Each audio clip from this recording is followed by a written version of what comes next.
Pemerintah terus mengebut pembangunan Ibu Kota Nusantara, IKN.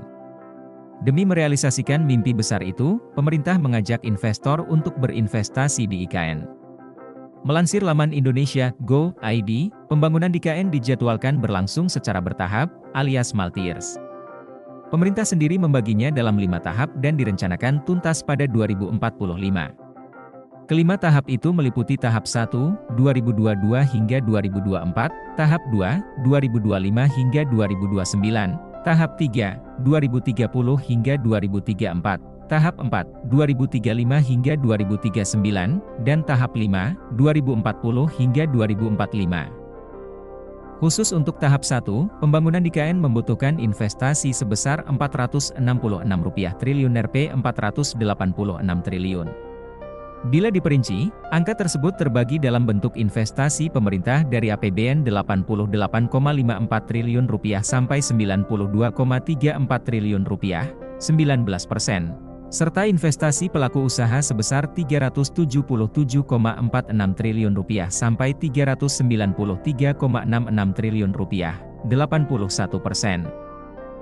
Dalam kunjungannya ke IKN pada akhir pekan lalu, Presiden Joko Widodo menegaskan bahwa proyek pembangunan IKN Nusantara ialah proyek besar dan bermanfaat untuk generasi masa depan Indonesia. Jokowi juga memaparkan pembangunan sejumlah infrastruktur yang ada di IKN tersebut masih sesuai dengan rencana. Apa saja yang dibangun di tahap awal? Berdasarkan data Bappenas, pemerintah menggenjot pembangunan tahap I yang mencakup kawasan inti dengan menggunakan pendanaan dari APBN. Kawasan inti yakni Kompleks Istana Kepresidenan beserta gedung-gedung kementerian. Biaya yang dibutuhkan untuk membangun kawasan inti IKN setara dengan 20% dari total anggaran yang diperlukan untuk membangun ibu kota baru. Artinya, kebutuhan anggaran pembangunan tahap I sebesar Rp466,9 triliun sebagaimana perkiraan Bappenas, maka 20% dari total yakni sebesar Rp93 triliun. Sisanya, sebanyak 80% dana pembangunan di IKN diharapkan bersumber dari investasi langsung oleh investor.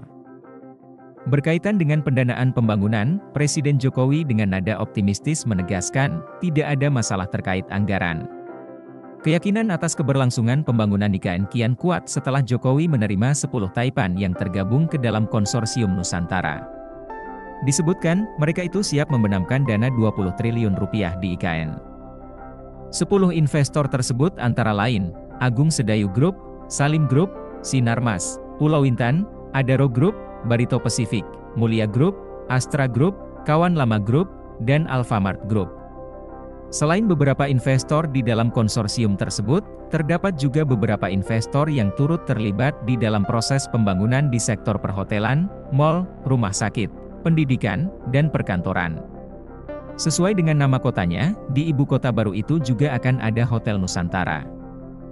Menteri Investasi, Kepala Badan Koordinasi Penanaman Modal Bahlil Lahadalia berharap, pembangunan hotel itu dapat dipercepat. Pasalnya, hotel itu nantinya diharapkan bisa menampung tamu yang akan hadir di acara peringatan 17 Agustus tahun depan. Selain Hotel Nusantara, investor yang disebut-sebut juga akan merambah di IKN, antara lain, Pakuan, Marriott, Jambuluok, Fasanta, Hermina, dan Jakarta Intercultural School. Di mana, semua pembangunan dilaksanakan dengan prinsip gotong royong.